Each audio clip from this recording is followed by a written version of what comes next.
नमस्कार साथियों। तो आज के इस वीडियो में हम लोग 26 फरवरी का शिफ्ट 3 का क्वेश्चन को देखने वाली है। 26 फरवरी है, ये जो है शिफ्ट 3 का क्वेश्चन है और सेट जो है 23 नंबर है, सेट नंबर 23। चलिए क्वेश्चन को देखते हैं। पहला सवाल देखिए, यदि 5 सेब और 8 आम का मूल्य 9 सेब और 4 आम के मूल्य के बराबर है तो 1 आम के मूल्य और 1 सेब के मूल्य का अनुपात कितना है। तो दोनों का अनुपात, तो यहाँ देखिए 5 आम है, 5 सेब है यानी कि 5 सेब, यानी कि सेब को हम ए मानते हैं, ठीक है, और 8 आम, और आम को हम एम मानते हैं, ठीक है, यानी कि प्लस 8 एम किसके बराबर है। 9 सेब यानी कि 9 ए प्लस 4 आम यानी कि 4 एम, ठीक है। अब जो है एक वाले साइड को एक साइड करते हैं और दूसरे वाले को दूसरे साइड। तो यहाँ देखिए, यहाँ पर ए है, यहाँ पे ए है, तो ये 9 इस पर आएगा तो क्या आएगा, तो यहाँ पर माइनस है, क्योंकि प्लस इस पर आएगा तो माइनस होगा, तो माइनस है, क्योंकि कम में ज़्यादा घटेगा तो माइनस में होगा, क्योंकि 5 कम है, अगर 5 में 9 घटेगा तो -4, तो -4 ये हुआ बराबर। अब 8 उस पार जाएगा, तो ये अगर उस पार जाएगा तो 4 में 8 गया, तो क्योंकि प्लस है तो माइनस होगा, तो 4 में 8 गया तो -4m हो जाएगी, क्योंकि क्या होता है कम में जो है यहाँ पर क्या हो जाता है माइनस होता है, तो माइनस में ख़त्म, या 4 भी ख़त्म। तो a बराबर है m, यानी कि दोनों का मान क्या है बराबर है, तो a बराबर m, यानी कि दोनों का अनुपात क्या निकला, a अनुपात m क्या निकलेगा 1 अनुपात 1, 1 अनुपात 1, 1 अनुपात 1, क्योंकि दोनों का मान क्या है बराबर है 1 अनुपात 1, जो कि यहाँ पर आप लोग देख सकते हैं। आगे देखिए, एक परीक्षा में जो है संदीप उत्तीर्ण अंकों से 55% कम अंक मिले, उसे जो है 223.2 अंक मिले। यदि उत्तीर्ण प्रतिशत 62% है तो परीक्षा के अधिकतम अंक कितने, यानी कि अधिकतम अंक मतलब क्या है, यानी कि 100%, तो 100% का मान बताना। तो यहाँ जो 55% बोल रहे हैं, तो इसमें कुछ लोग गलती क्या करते हैं कि वो जो है मतलब ओवरऑल 55 निकालते हैं, 55 मतलब सोचते हैं 55 कम मिला है तो वो क्या करते हैं ओवरऑल निकाल, जैसे 100 यानी कि उसे 45 मिला, ऐसा वो कर देता है। लेकिन नहीं, इसमें जो बोल रहा है उत्तीर्ण अंकों से, यानी कि उत्तीर्ण कितना है 62 है, तो 62 का 55% कम मिला, तो 55 कम मिलने क्या मतलब, यानी 45 मिला। तो ये 55% कम है, तो कोई भी चीज़ अपने में 100 होता है, तो 100 में 55 कम कर क्या होगा 45 होगा, यानी कि 45% मिला। तो ये जो 45 मिला किसका, ये 62% का, तो 62% का 45%, यानी 62 गुना 45/100, तो ये कितना है, तो अंक में कितना है 223 बराबर 223.2। यहाँ तक ठीक है। देखिए यहाँ से हम कटाते हैं तो 5 से कटेगा ये 9 बार में, और ये 5 से 20 बार में, 2 से कटेगा 10 बार में, और ये 2 से 31 बार में, ठीक है। अब यहाँ पर जो है गुना यहाँ कर देते हैं, तो यहाँ पर 31 गुना 9 हो जाएगा, तो 31 गुना 9 यहाँ पर कितना होगा, या फिर गुना चले नहीं करते हैं, हम इसे ऐसे कटा देते हैं, तो यहाँ 31 गुना 9 लिखते हैं बराबर, यहाँ पर कितना है, ये जो है ये आपका इतना परसेंट है, ये जो परसेंट में आ रहा है यानी इतना परसेंट, इसका कितना है, ये देखिए 10 उस पार जाएगा तो कितना होगा, तो 2232 होगा, 2232 हो जाएगा। और ये जो आपका निकलेगा ये आपका परसेंट निकलेगा, क्या निकलेगा परसेंट, ठीक है। देखिए कटाते हैं, अगर कटा तो 9 से कटेगा, तो 9 से कितने बार में कटेगा 22 से 18 आपका 2 बार में, शेष 4 बचा, 43 फिर 36 आपका 4 बार में, फिर शेष आपका कितना बचा, शेष आपका 7 फिर 72 आपका 8 बार में 248। फिर देखिए क्या है 31 से कटेगा, देखते हैं, हाँ ये 31 से 8 बार में कटेगा, कितने बार में 8 बार में, 8 बार में, तो यानी कि 1% का मान क्या निकला 8 निकला, 1% का मान क्या निकला 8 निकला, ठीक है। तो हमें क्या पूछ रहा है, हमें पूछ रहा है अधिकतम अंक, तो अधिकतम अंक तो 100 है, तो 100% का वैल्यू यहाँ कितना हो जाएगा 800 हो जाएगा, 800 हो जाएगा, ठीक है, जो कि आप यहाँ पर देख सकते हैं। हो सकता है कटाने में थोड़ा जो है मतलब आपको यहाँ गिजमिज लग रहा होगा, लेकिन इसमें ऐसा नहीं है, क्योंकि स्क्रीन छोटा है, इसलिए जो है थोड़ा इसमें गिजमिज हो जाता है, तो थोड़ा सा आप लोग इसका मैनेज कीजिएगा। तो बाकी चले आगे देखते हैं। देखिए 24,000 में एक कैमरा बेचने पर रितु जो 20% का लाभ अर्जित करती है, यदि वो 25% का लाभ अर्जित करना चाहती है तो उसे कैमरा किस मूल्य पर बेचना चाहिए था। तो 20 का लाभ कमाया, यानी कि 120% में बेचा, यानी कि 120% में क्या किया बेचा, और बेचा कितने में 24 में, कितने में 24,000 में, 24,000 में। तो मैं क्या पूछा था 25 का लाभ कमाने के लिए, तो 25 का लाभ कमाने के लिए 125 में बेचना पड़ेगा, तो 125%, तो 120 का कितना है 24 है, तो 25 का कितना है, तो 24,000 बटे 120 गुना 125 हो जाएगा। क्या हो जाएगा? 125। तो बस इसे सॉल्व करेंगे तो हमारा आंसर जो है आ जाएगा। जीरो तो जीरो यहाँ से ख़त्म हो जाएगा और 12 से कटेगा 2 बार, यानी कि 200। 200 गुना 125, तो 125 गुना 2 करेंगे कितना होगा? तो 125 गुना 2 करेंगे तो 250 होगा। और यहाँ क्या है? 2 को जीरो है तो 2 को जीरो और बढ़ेगा, यानी कि 25,000, यानी कि 25,000 का बेचना होगा। आगे देखिए, अब यहाँ पर देखिए इसका जो है x1 का 70% यहाँ पर ऑफ है। तो ऑफ मतलब क्या होता है? x1 का 70% किसके बराबर? x2 का जो है 6/7 के बराबर है। तो x1 का जो है गुना 70%, यानी कि 70/100। ठीक है, 70/100 का मतलब गुना होता है यहाँ पर x। ठीक है, x/100 किसके बराबर है? x2 का क्या है? 6/7, 6/7। ठीक है, अब जो यहाँ पर जो है ये जो है यहाँ पर जो है कोना कोनी गुना हो जाएगा। तो हमें दोनों का अनुपात बताना है। तो x1 x2 इस बार आएगा तो बटे होगा, तो बटे x2 बराबर कोना कोनी गुना हो जाएगा। तो 100 गुना ऊपर हो जाएगा तो यहाँ 600 हुआ, और 70 नीचे से गुना हो जाएगा तो कितना? 49 और एगो जीरो। ठीक है, यानी कि 700, 490। एगो जीरो ख़त्म, यानी कि अनुपात कितना निकला? 60/49, यानी कि 60 अनुपात। इस अनुपात में कैसे लिख सकते हैं? 60/49, जो कि यहाँ पर आप लोग देख सकते हैं। ठीक है, आगे देखिए, 3 संख्याएं जो इस अनुपात में है तो उनका महत्तम समापवर्तक है 29 है। तो संख्याएं कितने हैं? तो संख्या जब भी अनुपात में रहे और उसका HCF यानी कि महत्तम पता रहे तो बस कुछ नहीं करना है, अनुपात को गुना कर देंगे तो हमें संख्या मिल जाएगा। तो अनुपात कितना? 3 है, तो 3 को 29 से गुना करेंगे तो कितना होगा? 87 होगा। कितना होगा? 87 होगा। 3 को अगर हम 29 से गुना करें 87 होगा। फिर 9 को 29 से गुना करें तो 29 गुना 9 तो कितना होगा? 290 में 29 गया तो आपका बचेगा 261। 261 यहाँ पर हो गया। इसी तरह 11 से गुना करेंगे, 11 गुना 29 तो 290 और 29, 290 और 29 यानी कि 319। ठीक है, जो कि यहाँ पर आप लोग देख सकते हैं। आगे देखिए, ए अकेले किसी काम को 40 दिनों में, बी अकेले 60 दिनों में, तो दोनों मिलकर उसी काम को कितने दिनों में? तो देखिए इसका एक सिंपल तरीका मैं बताता हूँ।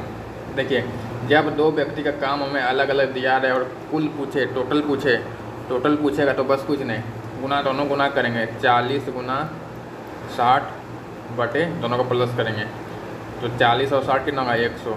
यानी कि देखिए फार्मूला इसका होता है a गुना b बटे a प्लस b। ये फार्मूला हम सेट करेंगे। ठीक है, तो a गुना b यानी कि 40 और 60 को गुना, और 40 और 60 100।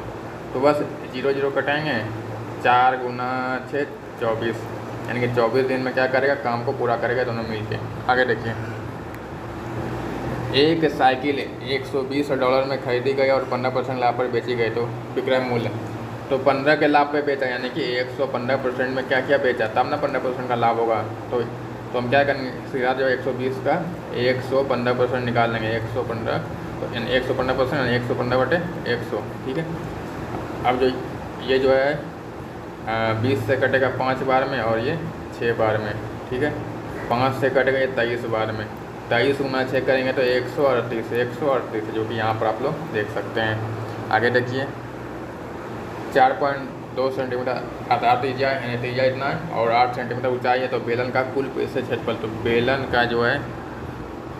का जो कुल पृष्ठ क्षेत्रफल का जो फॉर्मूला होता है वो होता है 2πr h प्लस 2πr²।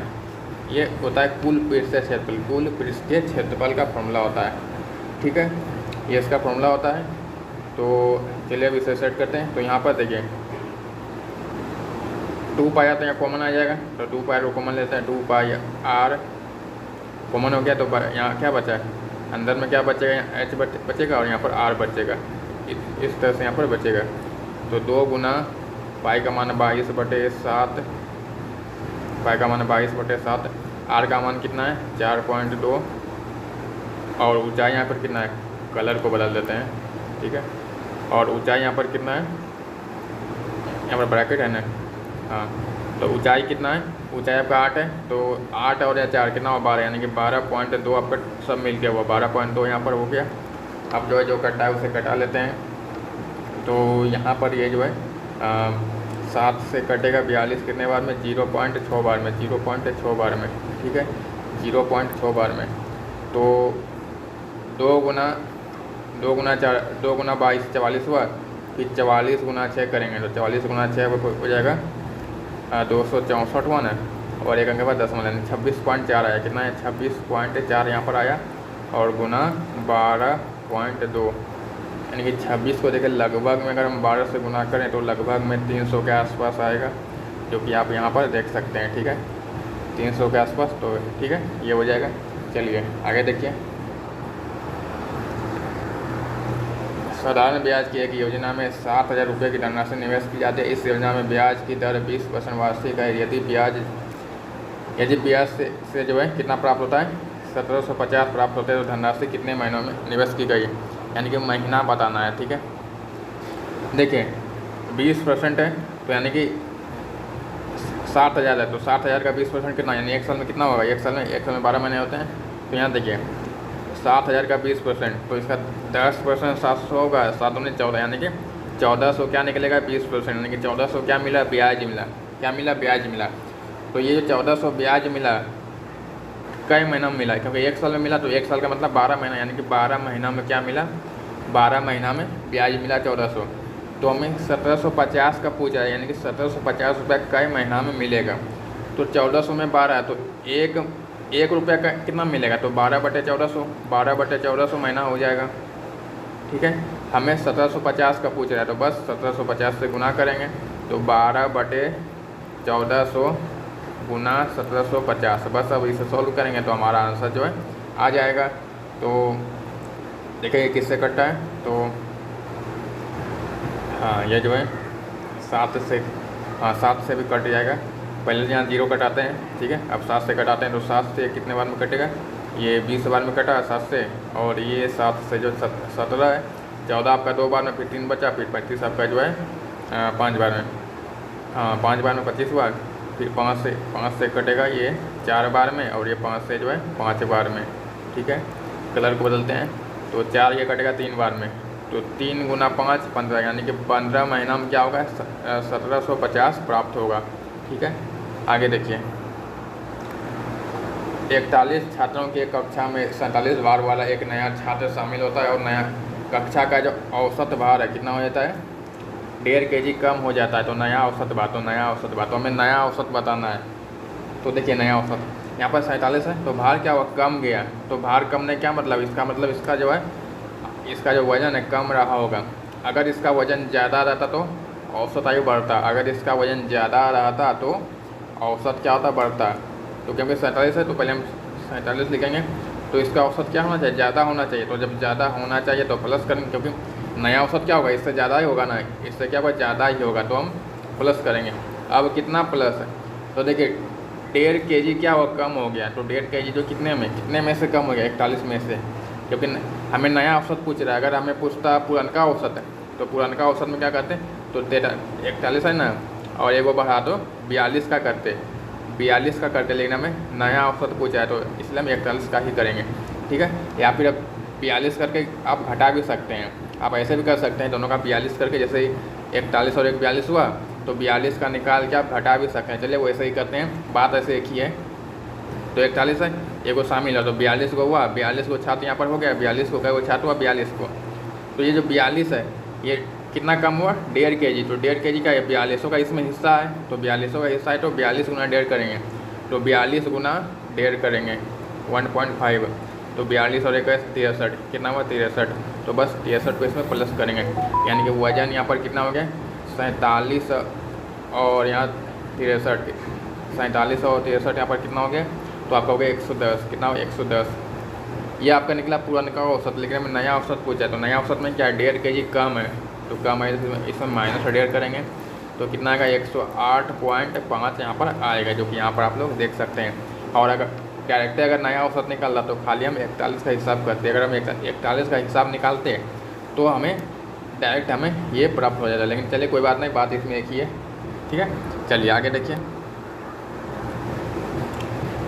यहाँ जो है इन सब का मान यहाँ दिया गया है, तो PQR का अनुपात बताना है। तो देखिए यहाँ जो ये दिया है, तो देखिए अनुपात Q, और यहाँ पर कितना है Q अनुपात R। तो बस कुछ नहीं, यहाँ उल्टा हो जाएगा, 5 यहाँ पर ये हो जाएगा और यहाँ पर जो है और इसका यहाँ पर ये हो जाएगा, ठीक है।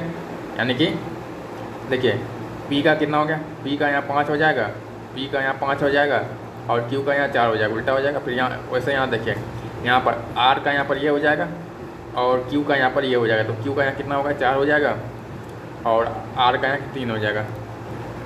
तो देखिए अब जो P Q और R का निकालते हैं, तो यहाँ देखिए Q क्या है, दोनों जगह है और दोनों जगह मान एक के है, दोनों जगह क्या है 4 हैं। जो जब दोनों जगह मान एक के रहे तब तो कोई दिखते नहीं है, तब सीधा जो अनुपात को हम वैसे लिख देंगे। तो P का मान कितना है 4 है 5 है और Q का मान कितना है 4 है और R का मान कितना है 3 है। तो बस ये आपका अनुपात निकल गया, तो ये आपका हो जाएगा। अगर बराबर नहीं होता तो बराबर करना पड़ता, लेकिन बराबर है तो ये तो हमें आसानी हो गई, ठीक है। चलिए आगे देखिए।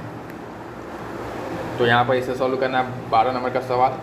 तो ये देखिए 13 से पहले कटेगा तो कटा लेते हैं। तो देखिए 13 से कितने बार में कटेगा, 13 से 15, 13 आपका एक बार में, 2 बचा 27 पे, 26 आपका 2 बार में, फिर 1 बचा 13 आपका एक बार में, 121 हुआ। अब इधर का हिसाब करते हैं, ठीक है। यहाँ पर गुना है, यहाँ पर क्या गुना है, तो गुना 12 में 6 गया तो कितना होगा 6 आएगा और 48 में 53 गया, क्योंकि कम में ज़्यादा घटाएंगे तो माइनस में उत्तर आएगा, तो -5। यहाँ प्लस है, प्लस माइनस माइनस यानी कि -5। तो 6 में 5 गया कितना होगा 1 होगा, यानी 121 गुना 1 बराबर 121, जो कि यहाँ पर आप लोग देख सकते हैं।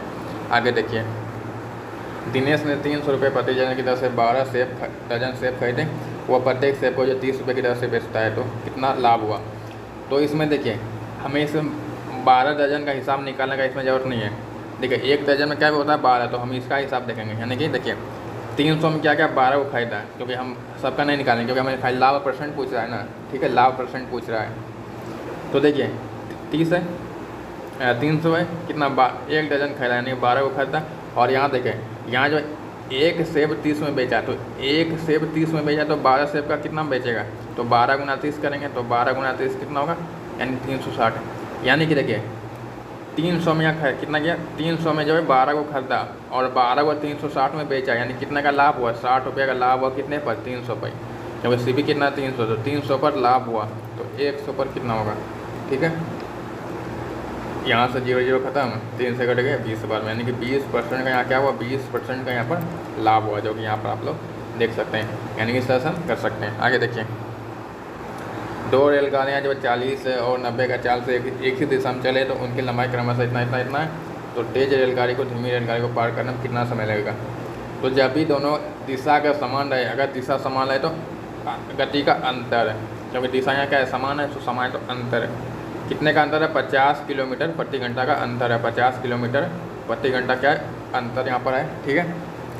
और दूरी कितना यहाँ देखें, 275 और 350, तो दोनों को अगर प्लस करें कितना होगा, 200 300 500 550 और 75, यानी कि 625 कितना हुआ, 625 मीटर, 625 मीटर क्या हुआ, यहाँ दूरी हो गया, ठीक है। देखिए अब हम इसका हिसाब करते हैं, यानी कि 50 किलो, क्योंकि यहाँ मीटर में, तो 50 किलोमीटर को मीटर में क्या लिखेंगे, 50,000 मीटर, 50,000 मीटर हो गया। कितना देर में, 1 घंटा में, 50,000 मीटर 1 घंटा में जा रहा है, 1 घंटा में, तो ठीक है। तो 1 घंटा में मतलब कै सेकेंड, इसे सेकंड में करेंगे, क्योंकि मीटर है तो सेकंड में हिसाब करेंगे। तो यानी कि 3600, 1 घंटा का मतलब 3600 सेकेंड, यानी कि 3600 सेकेंड का समय यहाँ पर लगेगा। यहाँ तक तो ठीक है। हमें निकालना है 625 का, तो 625 का यहाँ पर कैसे होगा, यहाँ देखिए, तो 625 का, तो 625 मीटर का हम यहाँ पर निकालेंगे। कैसे निकालेंगे, 3600 बटे 50,000, ये आपका 1 का निकला गुना फिर 625 का, तो गुना 625, तो इसका यहाँ पर निकल जाएगा, ठीक है। यहाँ से जो है 2 को जो है तो यहाँ से ख़त्म ही हो जाएगा, और ये 125 से ये 5 बार में कटेगा और ये 4 बार में कटेगा 125 से, ठीक है। 4 से कटेगा ये 9 बार में, तो 9 बचे 45, यानी कि 45 सेकेंड का क्या लगेगा यहाँ पर समय लगेगा। आगे देखिए, 27 लड़कों के एक समूह की औसत आयु 21 है। यदि कोई लड़का उस समूह को छोड़ देता है तो आयु जो है 21.7 वर्ष हो जाती है, यानी औसत आयु इतना हो जाती है। तो समूह छोड़ने वाले लड़कों की आयु, तो यहाँ देखिए औसत 21 है, तो एक लड़का जब समूह को छोड़ा तो औसत क्या हुआ, औसत बढ़ा कि घटा, तो बढ़ा। तो अब देखिए जब छोड़ने से औसत बढ़े तो इसका मतलब उसका आयु कम रहा होगा। अगर छोड़ने से औसत बढ़े तो आयु कम रहा होगा, और अगर शामिल होने से औसत घटे तब आयु कम रहा होगा। अगर शामिल होने से औसत बढ़े तो आयु ज़्यादा रहा होगा, और अगर छोड़ने से औसत घटे तो भी आयु ज़्यादा रहा होगा। तो यहाँ पर छोड़ने से औसत बढ़ रहा है तो यानी कि ज़्यादा हो रहा है, तो ज़्यादा हो रहा है क्या करेंगे, यानी कि आयु उसका कम रहा होगा। तो देखिए अगर मान लेता अगर नहीं बढ़ता तो उसका आयु 21 रहता, कितना रहता, 21, यहाँ 21 रहता, कितना रहता, 21 रहता। लेकिन क्या हुआ, यहाँ बढ़ गया, क्या हुआ, बढ़ गया। तो जब यहाँ पर बढ़ गया, ठीक है, तो कितना बढ़ा, तो यहाँ आप देखेंगे 0.7 बढ़ा, 0.7 बढ़ा। तो ये जो बढ़ा ये सबका इसमें हिस्सा है, सबका इसमें हिस्सा है ना, जब ये क्या औसत है, तो सबका इसमें हिस्सा है। तो 27 में से एक तो छोड़ दिया, तो बचा कितना, 27 में जब एक छोड़ दिया तो बचा कितना, 26 बचा। तो इसमें 2600 का इसमें हिस्सा है, तो 26 गुना 0.7, तो 26 गुना 7 करेंगे कितना होगा, 182 होगा, और एक अंक के बाद दशमलव यानी कि 18.2। तो देखिए उसका आयु क्या रहा होगा, कम रहा होगा। तो जब कम रहा होगा तो माइनस करेंगे, तो 21 में 18.2 को माइनस करेंगे, ठीक है। तो 21 में 18 का 3 और यानी कि 2.8 वर्ष क्या है, उस लड़के का आयु है जिन्होंने समूह को छोड़ा था, ठीक है। यानी कि सब आप कर सकते हैं। चलिए आगे देखिए, 15% और 12% कर्मिक छूट। तो कर्मिक छूट है, देखिए बस कुछ नहीं, दोनों पहले प्लस करेंगे तो 15 और 12 कितना होगा, 27, कितना होगा, 27 होगा। क्योंकि छूट है तो माइनस करेंगे, तो माइनस, अब गुना करेंगे 15 गुना 12 कितना होगा, 180 होगा, 180 बटे 100, 0 खत्म और यहाँ से खत्म, 1.8। तो 27 में 1.8 गया तो कितना होगा, 25.2% का क्या दे रहा है, छूट दे रहा है। आगे देखिए, चलिए इसे देखिए, तो यहाँ पर 11 है, तो 11 का मतलब क्या, बटे 11। तो अगर यहाँ पर बटे 11 लिखे हैं इसके जगह में, ठीक है, तो ये 11 से कटेगा यहाँ पर कितने बार में, 13 बार में, 13 गुना 13 169 प्लस। अब वैसे यहाँ पर देखिए, हाँ तो यहाँ पर तो भाग्य है, तो यहाँ कटेगा कितने बार में, ये 12 बार में, हाँ 12 बार में कटेगा। तो 12 गुना 12 144। अब माइनस, अब यहाँ देखिए ये भी यहाँ पर भाग हो जाएगा यहाँ पर, क्योंकि बटे का मतलब, भाग का मतलब बटे होता है। तो ये 14 से यहाँ पर कट जाएगा, तो 14 से कितने बार में कटेगा, 15 बार में, कितने बार में, हाँ 15 बार में कटेगा। तो 15 गुना 15 225। अब इसे देखिए, तो 169 और 144 यहाँ पर कितना हो जाएगा, तो 169 और 144 यहाँ पर इधर आपका हो जाएगा 200, तो 1 3 और यहाँ कितना जाता है 44 से यहाँ पर, तो यहाँ पर 9 13 यानी कि 313 हुआ। 313 में 225 माइनस करेंगे, तो ये देखिए माइनस करेंगे तो ये 300 से 75 कम है, तो 75 और 13, तो 75 और 13 कितना हो जाएगा। देखिए माइनस करने क्या नहीं होता कि इसके आसपास देखें, ये 300 से 13 जाते हैं, और ये 300 से 75 कम है, तो 75 और 13 को प्लस करेंगे तो 75 और 13 कितना होगा, 88 होगा, 88 यानी कि क्या आया, 88 आया, जो कि यहाँ पर आप लोग देख सकते हैं 88, ठीक है। आगे देखिए, 20,000 रुपये एक वर्ष के लिए 18% की वार्षिक दर से चक्रवृद्धि ब्याज ऋण पर दिए जाते हैं। यदि ब्याज को अर्धवार्षिक रूप से संयोजित किया जाए तो कितना अधिक ब्याज मिलेगा, कितना अधिक, तो अधिक का निकालना है। तो ये देखिए, तो पहले हम 1 साल का निकालते हैं 18%, तो 1 साल का 18% कितना होगा, 18%, तो 20,000 का 18%, तो पहले 1% निकालते हैं, 1% कितना होगा, 200 होगा, कितना होगा 200, तो 200 गुना 18 गुना 2 36 और यहाँ 2 यानी 3600, क्या निकला 3600, ठीक है।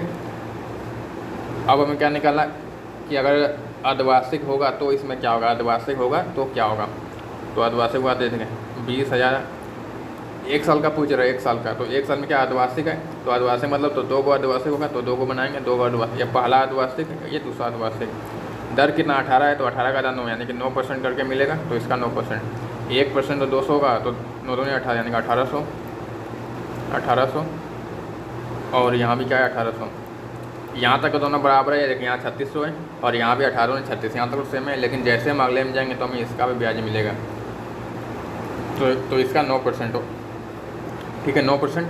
तो वो देखिए 1800 का 1% कितना होगा, तो इसका 1% क्या होगा 18 होगा। तो 18 गुना 9, क्योंकि 9% निकालेंगे 9 से गुना, तो 18 नमा 162, यानी कि 162। तो यही देखिए इसमें क्या है, ज़्यादा आ रहा है, ज़्यादा आ रहा है। तो यही आपका अंतर हो गया, यही आपका क्या हो गया अंतर यहाँ हो गया, यही आपका क्या हो गया अंतर हो गया। चलिए 2 क्वेश्चन बचा, इसे भी जल्दी से देख लेते हैं। तो यहाँ पर देखिए यहाँ से भाग देंगे तो ये कितने नंबर में, तो 162 आएगा माइनस 25 गुना 13, 25 गुना 13 250, 250 और 75 325। तो माइनस 325 प्लस 2 गुना 12 24, पहले प्लस वाले कम। तो 162 और 24 कितना होगा, तो 162 और 24 66 और 20 यानी 186 माइनस 325। तो बस कम में ज़्यादा घटाएंगे तो पहले तो माइनस में आएगा, ठीक है। अब देखिए ये जो है ये 200 से 14 कम है, तो 14, और ये 200 से जो है 125 ज़्यादा है। तो 125 और 14 कितना हुआ, यानी कि 139, जो कि यहाँ पर आप लोग देख सकते हैं। चलिए अब अंतिम सवाल बचा, इसे भी देख लेते हैं। अंतिम सवाल जो है देखिए, स्नेहा अकेले एक काम को 30 दिनों में पूरा कर सकती है और अंजू अकेले उसी काम को 45 दिनों में। अंजू ने शुरुआती 15 दिनों में काम अकेले किया और फिर काम छोड़ दिया, तो स्नेहा अकेले उसी काम को कितने दिनों में पूरा करेगी। तो यहाँ देखिए 30 और 45 है, दोनों कितना दिन में करता है, तो दोनों का एलसीएम कितना होगा, 30 और 45 का एलसीएम 90 होगा, यानी कि कुल काम कितना है 90 है, कुल काम क्या है 90 है। तो स्नेहा यानी कि एस, अंजू यानी कि ए। स्नेहा क्या करती है 30 दिनों में, तो 30 दिनों में का काम क्या 90 काम, तो एक दिन में इसका मतलब 3 काम, एक दिन में 3 काम। और अंजू का देखिए, अंजू जो है अंजू 45 दिन में काम करती है, यानी एक दिन में 2 काम, दोनों का क्षमता निकल गया। अब क्या बोला है कि अंजू जो है 15 दिन तक काम किया, तो ये 15 दिन तक काम किया, तो गुना 15 करेंगे, यानी कि 15 दिन में क्या किया 30 काम किया। तो 90 में से 30 काम हो गया, तो बचा कितना, यहाँ पर 60 काम क्या हुआ बच गया, 60 काम क्या हुआ बचा। अब ये जो 60 काम है किसे करना है, स्नेहा करना है, स्नेहा को। तो स्नेहा का क्षमता क्या है 3 है, तो 60/3। स्नेहा का क्षमता क्या है 3 है, तो 60/3। तो 60 को 3 से भाग देंगे तो कितने बार में कटेगा 20 बार में, यानी कि बाकी जो बचा काम है वो स्नेहा कितने दिनों में करेगी 20 दिनों में जो है पूरा कर देगी, 20 दिनों में पूरा यहाँ पर कर देगी, ठीक है। तो चलिए मिलते हैं जल्द अगले वीडियो में, तब तक के लिए जय हिंद, वंदे मातरम।